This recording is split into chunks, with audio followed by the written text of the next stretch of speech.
Hi everyone, welcome back to the channel. Chill girl Msfili. It was a long night, guys. Okay, so many emotions, so many everything. I am pooped, I'm tired. I had to get some keto Qdoba Mexican eats because I am so hungry. I'm very much so craving Mexican. But it was a long night because I actually thought my dog was going to die. Like, he was shaking, and then he went to the kitchen and he just sat down and he never moved. He didn't move for at least, I think it happened, okay, I got home, he was walking around and he wasn't stopping. So I got home and he was still walking around, like he was walking around for like 2 or 3 hours without like stopping. So I got home, I sat him down and he was fine. But then like around 3 o'clock he started kind of like shaking like that. I don't think it was a seizure. I don't know what it was, but he was very like, he just went to the kitchen and just sat on my rug there, and I felt bad because it was like, it's a thin rug, so it's not very comfortable. I'll get to the video. So I just wanted to explain this because a lot of people had messaged me on Instagram because I posted it on Instagram last night, and I literally was by his side for maybe like, okay, wait, hold on. He was on my rug from 3 p.m. until 9 p.m., 9:30. So 6.5 hours. He literally did not move. Like, he moved his head here and there, but he had very deep breaths until it got very shallow. And when it got shallow, I was like, oh my God, he is going. And I literally stayed with him for maybe 3 hours on the floor waiting for him to pass. But I'm fat. Okay, like there's no qualms about it. I'm fat. It's literally hard for me to be on the floor. My back was aching. I could not do it. So I just kind of like went to the living room. I sat there for a bit. Then I went to my bedroom and I would check on him literally maybe every 10 minutes. I was checking on him. And then he kind of like, I put like, I covered him in a blanket, not a blanket, like a towel, like a soft towel. And then I rolled up a soft towel and I put it under his chin so that he had somewhere to rest. But I don't know if that got too much for him because he took his head off the towel and kind of like moved it and just rested his head on the floor. I wanted to pick him up and move him to the carpet. I didn't want to put him on the bed because obviously he's blind. He's not going to see. He could, for some reason, get up and fall off and break a leg off the bed. But I wanted to move him at least to the carpet, or at least put like something under him. But I didn't want to disturb him because if like a dog is passing, you probably shouldn't move them because I just wanted to be him to be as comfortable as possible. Anyway, this ends up, I know it's sad, whatever, the story ends up in positively in a good way. So, but anyway, like, I went to go check on him at about 9:30, and then like, I was kind of like just petting his head. I kept whispering in his ear, I love you, you're going to be okay. And then he stood up. He stood up and he went to go pee. And I'm like, oh, and then he was just fine. It was like really weird. Like, I thought he was going to go. I'm thinking it was the trazodone that did that to him. But the thing is, I think it was also because he hadn't been on trazodone for a long time. But the prescription says 1 pill twice a day. And when he was on it, I was only giving him half a pill because I felt like the 1 pill made him a little loopy. So I was giving him, and this wasn't even like half a pill. I think it was less than half. So I might have to give him a quarter of a pill from now on. But the good thing is that he got a lot of rest, I guess. But it literally looked like he was dying because his breaths were really hard, like when he was sleeping. But I guess when you're sleeping, people snore. But his breaths were really deep, and then they got shallower and shallower till he wasn't making a sound. So, and I thought a few times he had died. I had to look at his, like the blanket, if it was moving up and down, and his breaths were very shallow in between, or very short in between. They're usually not good. But yeah, he's fine now.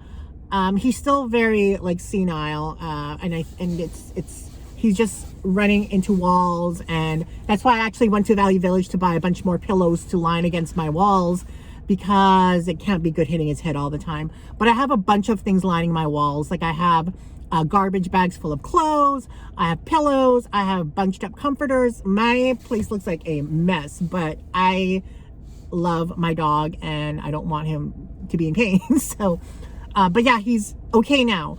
But at the same time, he is okay, but he's like back to where it was before, where he's not really okay. So I guess it's better. He's still drinking a lot. He's really, really picky with what he's eating.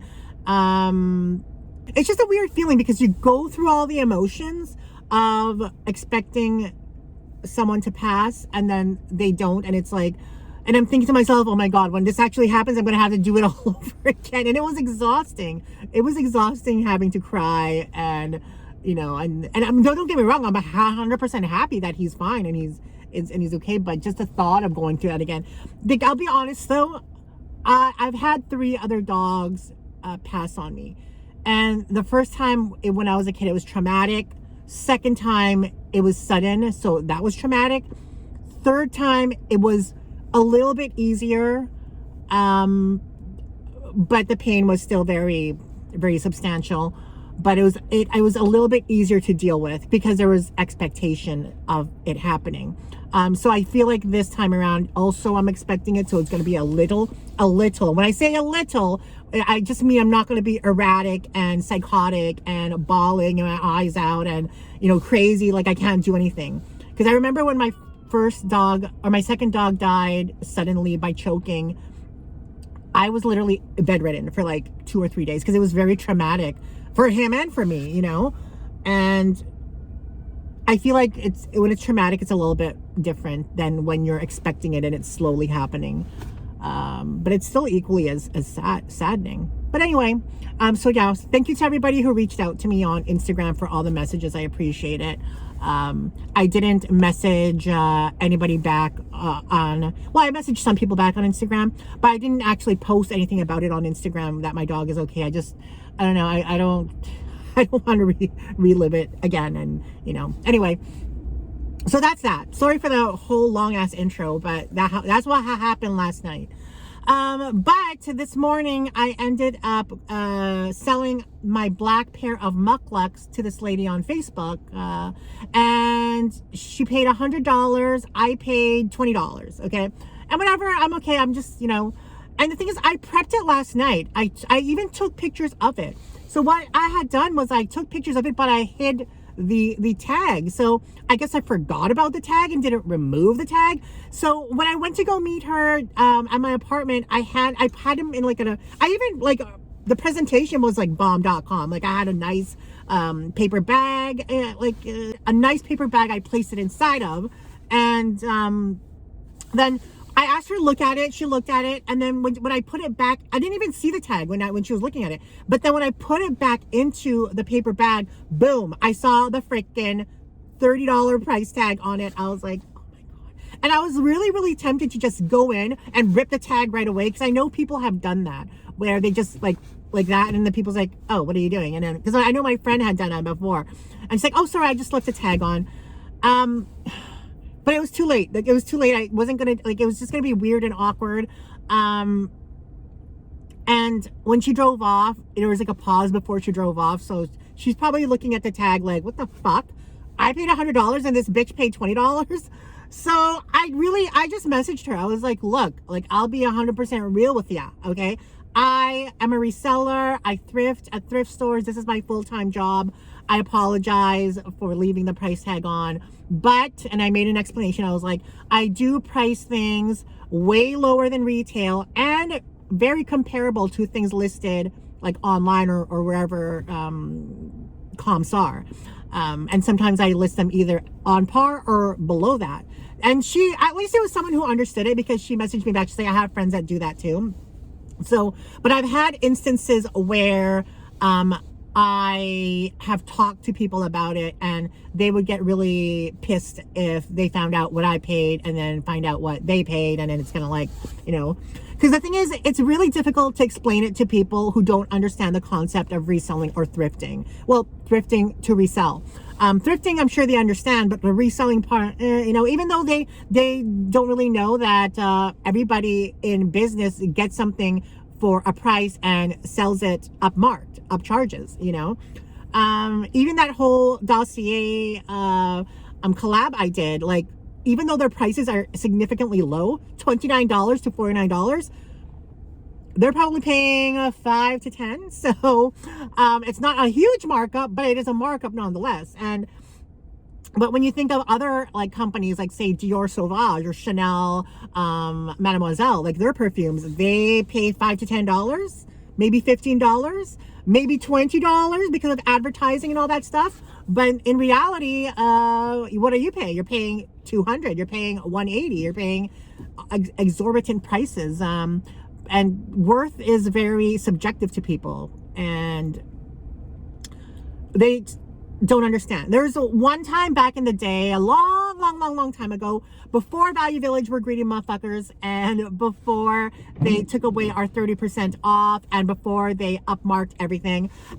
This was probably early 2010s. I had thrifted a sound system from Value Village, and I paid $200 minus 30% off, because back then it was 30% off a coupon, and there was no limit on it, guys. No limit on the coupon. Now it's 20% off of a $50 purchase. Greedy motherfuckers, I would say yes. Anyway, so I paid $200 for the system. It well, minus 30%, so it was like $140-ish. When I looked it up online, brand new, that system was selling for, I think it was like $12,000. $12,000 brand new. It was a complete system, like a set, like a really high-end like audiophile set. When I looked it up, and this was before Facebook Marketplace, there was no Facebook Marketplace yet. So really all you can look at was eBay, Amazon, Kijiji, Craigslist. Those really were the places to look at.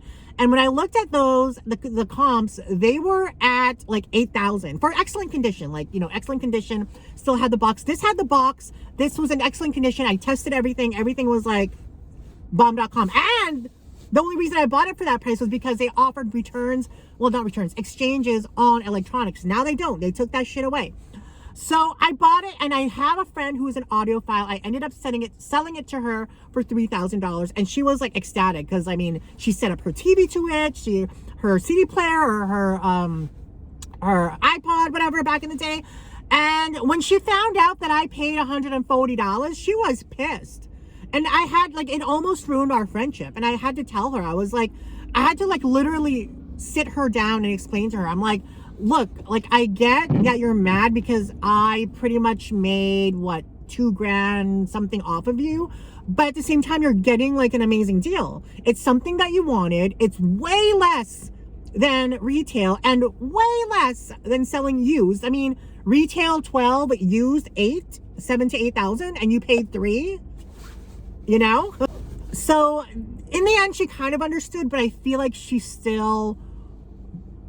just understood because of the way I explained it to her, you know, and because I was her friend. But I think that, and the thing is, she's never ever bought anything off me ever again. So probably holding some sort of residual resentment. But anyway, my point is that you can't explain something to people who already have a preconceived notion, or who aren't willing to be open and understand what you're doing. In the end, she understood. So I that was good, because she told me that she has friends that did that too. I mean, like I've said, I've only done that once before, and that was years ago when I first started reselling. I had left a tag on the bag, and that woman was pissed too. She's like, I want my money back. I'm like, what had changed? I think it was a Coach bag. She paid $120 for a Coach bag I got for $8. And the retail on that was $350, because it wasn't a factory outlet. And she's like, I want my money back. I'm like, what had changed? I mean, the retail price hadn't changed.